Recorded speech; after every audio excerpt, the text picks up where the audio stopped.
Halo guys, mungkin kalian sudah nonton ya review plasma cutter Sultan ini. Nah, jadi waktu saya review plasma cutter Diden Cut 45 ini, saya tuh belum tahu harganya ya. Nah, begitu tahu harganya itu banyak yang takjub gitu. Tapi malahan yang cukup mengejutkan itu, meskipun harganya Sultan, tapi itu laris manis gitu plasma cutter Diden Cut 45 ini ya. Bahkan sempat harus pre-order gitu kalau mau beli gitu loh. Jadi dengan harganya yang Sultan itu, ada yang sempat nanya gitu ya. Jadi mungkin untuk mengobati kegalauannya atau kegundahannya gitu, ini beneran harganya segitu kayak gitu ya. Nah, saya rangkum di episode kali ini keunggulan apa aja yang ada di Diden Cut 45 ini yang kemungkinan nggak ada di plasma cutter lainnya gitu ya, sehingga dia itu menjadi plasma cutter Sultan tapi laris manis.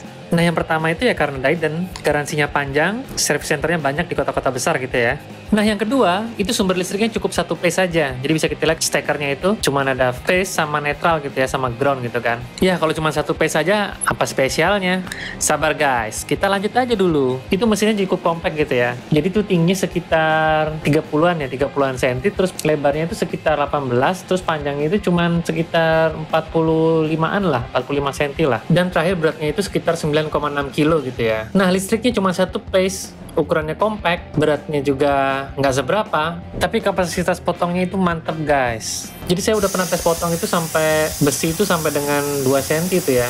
Meskipun kalian harus siap-siapin MCB yang 30 ampere gitu kan. Tapi dalam artian Diden Cut 45 itu listriknya cuma satu phase, tapi kapasitas potongnya dahsyat. Nah, kalau listrik kalian memungkinkan, kalian juga bisa motong sampai dengan 28 mm tuh guys. Terus kalau kalian misalkan kerjanya itu motong beam gitu ya, yang tebelnya kurang lebih 6 sampai dengan 8 mm itu, kalian bisa pakai sekitar 28 ampere itu ya. Nah, 28 ampere itu duty cycle-nya 100%, jadi kalian bisa kerjain itu seharian. Nggak perlu khawatir soal duty cycle-nya.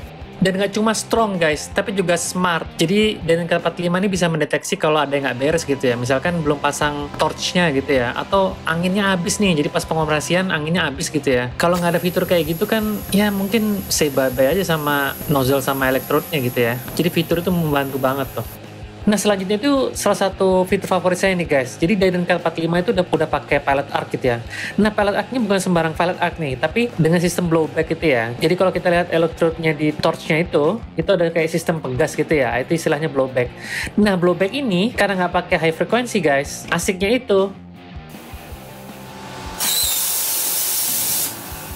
Nah, jadi ketika saya hidupin gitu ya, itu nggak ada high frequency, jadi nggak mengganggu elektronik lainnya itu. Bisa lihat TV saya sama sekali nggak berkedip malah tuh kan, slow aja gitu. Nah, seperti kalian tahu kan, TV saya paling sering buat saya ngetes stick gitu ya. Kalau pakai lastik tuh pada high frequency-nya itu pasti dia udah terganggu lah, udah kedip-kedip nggak karuan gitu.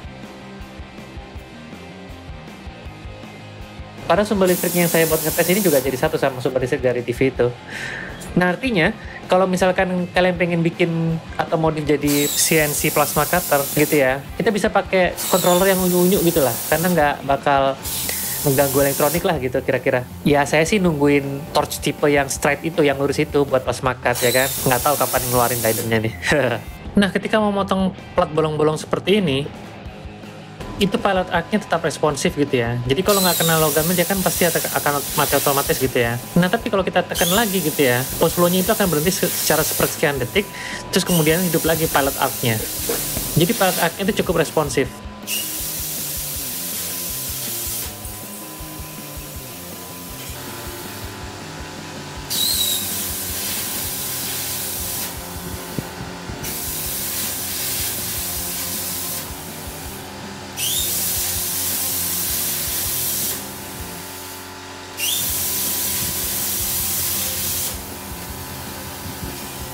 Nah, satu lagi nih guys, asiknya pakai pilot arc seperti ini.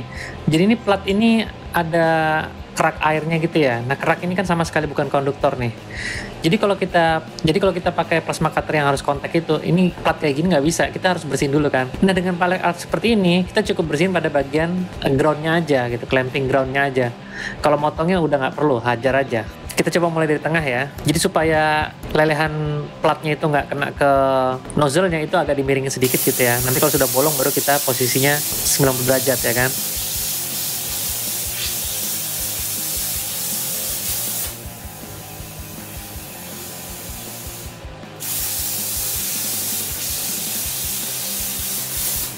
Oke guys, jadi itu ya fitur dari Cut 45. Kenapa bisa jadi plasma cutter Sultan tapi laris manis.